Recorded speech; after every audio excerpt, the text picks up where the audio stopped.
Namaskar, my name is Diksha Punjabi. Now we are carrying forward the second part of the first chapter, The Best Christmas Present in the World. So let's begin with that. Dorset, he smiled. I know this place. So जो Fritz captain था उसने ये बोला कि हाँ मैं जानता हूँ डॉर्सेट को, मैं इस जगह पे आया हूँ। I know it very well, मैं बहुत अच्छे से उस जगह को जानता हूँ। We shared my rum ration and his excellent sausage. तो वो बता रहा था लेटर में कि हम जो लोगों ने जो है ब्रिटिशर्स ने एंड जो जर्मन्स जो सोल्जर्स थे उन हम लोगों ने रम राशन जो उनके पास रम थी उनका जो हिस्सा था हमने वो शेयर किया, साथ ही में हम लोगों ने सॉसेज उनकी भी शेयर की। एंड वी टॉक्ड, एंड हम लोगों ने बातें की। कोनी हम लोगों ने बातें की। He spoke almost perfect English, और वो बहुत अच्छी इंग्लिश बोलता था। But it turned out that he had never set foot in Dorset, never ever been to England। और फिर उनसे बात करके ये पता चला कि वो कभी इंग्लैंड आया ही नहीं, न कभी उसने डॉर्सेट में अपना कदम रखा और न ही कभी वो इंग्लैंड आया। He had learned all he knew of England from school and from reading books in English। और उससे जो इतनी अच्छी इंग्लिश आती थी वो सारी की सारी इंग्लिश जो है उसने इंग्लैंड में वो पूरा अपने स्कूल में और बुक्स पढ़ के ही सीखी है। His favourite writer was Thomas Hardy, और उसने बताया कि उसका जो फेमस राइटर है वो है थॉमस हार्डी, जिसकी फेमस बुक जो है far from the madding crowd उसने बहुत बार वो पढ़ी है। So out there is no man's land we talked of. और फिर हमने बहुत सारी बातें की, हमने अलग अलग जैसे कि Bathsheba and Gabriel Oak and sergeant Troy and Dorset, हमने इन सब चीजों की बातें की। Bathsheba and Gabriel Oak and sergeant Troy जो हैं ये सारे कैरेक्टर्स हैं far from the madding crowd book के। और साथ ही साथ डॉर्सेट की भी बहुत सारी बातें की जो कि जगह है जहाँ से वो बिलोंग करता था। He had a wife and one son born just 6 months ago। और मुझे उसने ये भी बताया कि उसकी एक वाइफ है, सबकी एक ही वाइफ होती है वैसे, एंड एक बेटा है जो कि 6 महीने ही पहले पैदा हुआ है। As I looked about me, there were huddles of khaki and grey everywhere, all over no man's land, smoking, laughing, talking, drinking, eating। So वो बताता है अपने लेटर में कि मैं जहाँ जहाँ तक दूर दूर तक देख पा रहा था, सारे के सारे जो लोग थे, भीड़ थी, वो पूरी खाकी और ग्रे लोग थे, मिलजुल के वो बातें कर रहे थे, स्मोक कर रहे थे, हंस रहे थे, ड्रिंक कर रहे थे, खा रहे थे, सबके सब बहुत ज्यादा खुश थे। Hence Wolf and I shared what was left of your wonderful Christmas cake। और हमारे उनके पास जो भी तुम्हारा बनाया हुआ जो केक था हमने वो भी शेयर किया। कोनी he thought the marzipan was the best he had ever tasted। और उसका कहना ये था जो मार्जिपन था वो बहुत ही ज्यादा अच्छा बना था और आज तक उसने ऐसा कभी मार्जिपन नहीं खाया। Marzipan is the outer covering of the cake. So उसको वो चीज़ बहुत पसंद आई। आई एग्रीड, और मैं भी यही मानता हूँ कि केक की मार्जिपन बहुत अच्छी थी। We agreed about everything and he was my enemy. So he says कि हमारी जो बातें थी वो हमें एक दूसरे की बहुत अच्छी लग रही थी, लेकिन हम लोग दोनों देश जो थे वो दोनों दुश्मन थे। And we were here for the fight for the war. There never was a Christmas party like it, Coney। So he is telling to his wife that आज तक इतनी अच्छी पार्टी क्रिसमस पार्टी उसने कभी भी नहीं देखी या की। Then someone I don't know who brought out a football। Great coats were dumped in piles to make goal post। So वो कहता है कि मुझे नहीं पता कि कौन कहाँ से ये फुटबॉल ले आया, और जो उन्होंने ग्रेट कोट्स थे उन्होंने अपने कोट्स को एक गोल पोस्ट बनाकर वहां पर नो मैंस लैंड पे, और they started playing the football. And the next thing we knew it was Tommy against Fritz, and उनके बीच में एक वॉर। बट यहाँ जो मैच या वॉर था वो एक फुटबॉल मैच था बिटवीन द टॉमी जो कि ब्रिटिशर्स हैं एंड फ्रिट्स जो कि जर्मन्स हैं, उनके बीच में होने लगा।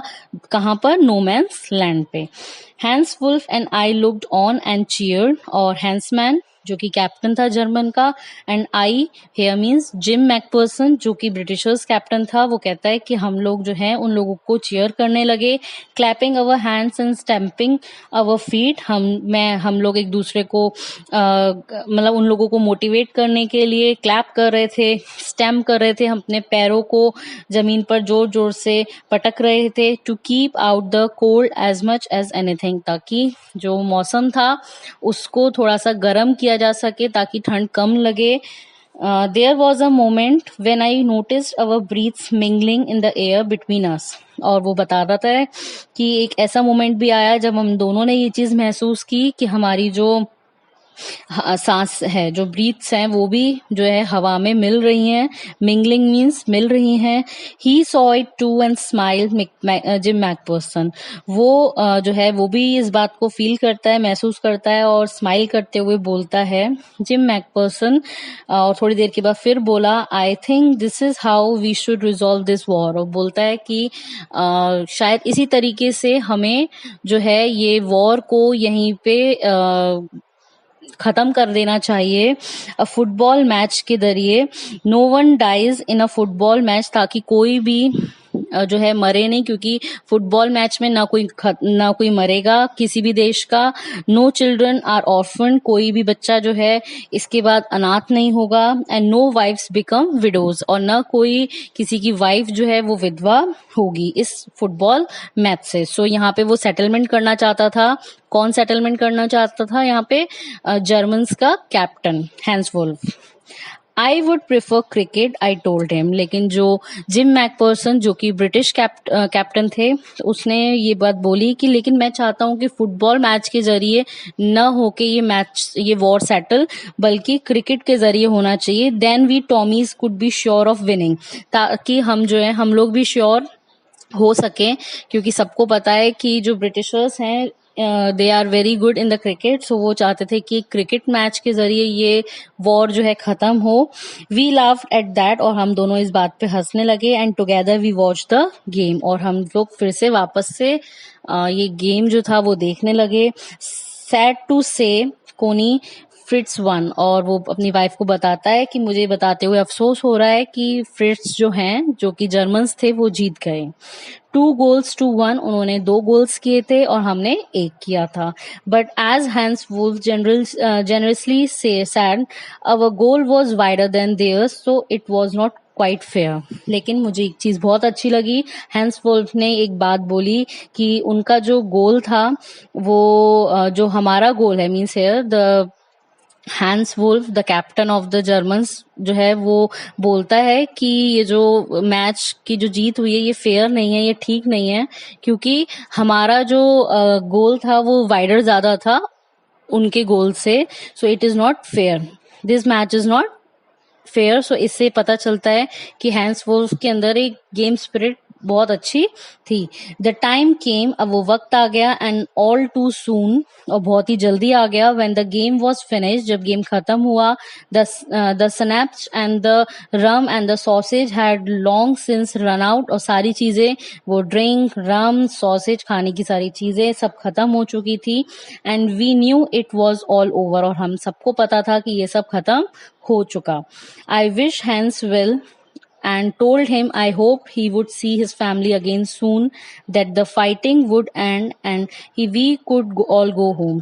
So उन्होंने एक दूसरे को विश किया कि ये जो फाइटिंग है वो जल्दी खत्म हो, ये वॉर जल्दी खत्म हो। और मैंने हैंस वुल्फ को कहा कि उम्मीद करते हैं कि ये जल्दी खत्म होगा, ताकि तुम जाके अपने बेटे को जल्दी से जल्दी अपनी फैमिली के पास जाके अपने घर जाओ। I think that is what every soldier wants on both sides, और यही वो चीज थी जो दोनों तरफ के सोल्जर्स चाहते थे। हैंस वुल्फ said, ये बात किसने बोली? हैंस वुल्फ ने बोली। टेक केयर जिम मैकपर्सन, उसने मुझे टेक केयर बोला। I shall never forget this moment nor you, मैं जानता हूँ कि ये जो मोमेंट था न मैं कभी भूलूंगा न तुम भूलोगे। He saluted and walked away from me slowly unwillingly, वो जो है मेरे से हाथ मिला के जो है वो वहां से जाने चले गए। अनविलिंगली आई फेल्ट, मुझे लगता है कि उनकी जाने की इच्छा नहीं थी लेकिन वो गए। He turn to wave just once and then became one of the hundreds of grey coated men drifting back towards their trenches। और ऐसा कुछ टाइम के लिए लगा कि वो जाना नहीं चाहते थे, लेकिन then again they all grey coated या खाकी कोटेड जो हैं वो सारे के सारे सडनली अपने अपने ट्रेंचेस में वहां से चले गए। That night back in our dugouts we heard them singing a carol. Then यहाँ वो आगे बताता है कि उसी रात जब जब जब सब अपने अपने ट्रेंचेस में या डगआउट्स में चले गए, डगआउट्स हियर मीन्स जो शेल्टर होता है अंडरग्राउंड में जहाँ पे सोल्जर्स जो है वो रहते हैं, सो वहां से आवाज आने लगी। हमने उनको गाना गाते हुए देखा, सुना, एंड वो गाना जो था वो बहुत ज्यादा ब्यूटीफुली गा रहे थे, और वो गाना था स्टिल नैच साइलेंट नाइट। और हमारे जो our boys give them a rousing chorus of wild shepherds watch. और जो हमारी तरफ से जो सोल्जर्स थे उन लोगों ने भी उनको रिप्लाई किया उनके गाने का और उन्हें मोटिवेट किया गाते हुए वाइल्ड शेफर्ड्स वॉच। ये गाना है, मींस पहले जो है स्टिल नैच साइलेंट नाइट ये जर्मन्स की तरफ से गाना गाया जा रहा था, एंड जो सेकंड जो गाना है वाइल्ड शेफर्ड्स वॉच, ये जो सॉन्ग है ये ब्रिटिशर्स की तरफ से गाया जा रहा था उनको मोटिवेट करने के लिए। We exchange carols for a whiles, कुछ देर इसी तरीके से carol, carol means the songs, गाए एक दूसरे को सपोर्ट करते हुए। And then we all felt silent, और फिर थोड़ी देर के बाद सभी चुप हो गए। We had our time of peace and goodwill, सब जो हैं बिल्कुल शांति से हमारा जो वक्त था वो बहुत अच्छा बीता, हमने एक अच्छी गुडविल के साथ वो वक्त बिताया। A time I will treasure as long as I will, और ये जो वक्त है कोनी ये लाइफ में मुझे हमेशा जब तक मैं हूँ इसको मैं संभाल के रखूंगा, और हमेशा मुझे ये समय ये वक्त जो था हमारा वो मेरे को हमेशा जिंदगी भर याद रहेगा। Dearest Connie, by Christmas time next year this war will be nothing but a distant and terrible memory. और अगले साल जब क्रिसमस आएगा तब ये जो वॉर है ये किसी को भी ये मतलब ये याद रहेगा as a war. Distant memory जरूर होगी, टेरेबल मेमोरी जरूरी होगी, लेकिन जो कल का दिन था, जो क्रिसमस मॉर्निंग और क्रिसमस नाइट का जो टाइम हम दोनों कंट्रीज ने जो एक साथ मनाया, that will be always remembered. I know from all that happened today how much both armies long for peace, कि दोनों आज जो हुआ सभी दोनों ही देश जो हैं, जो आर्मी है दोनों ही देश की वो शांति चाहती हैं, लेकिन we shall be together again soon, I am sure of it. और डेफिनेटली एक टाइम जरूर आएगा जब हम वापस से एक साथ होंगे। Yours loving Jim. So this here the letter ends and by writing yours loving Jim. So here now the next part will be in the next video. Thank you. Namaskar, my name is Diksha Punjabi. Now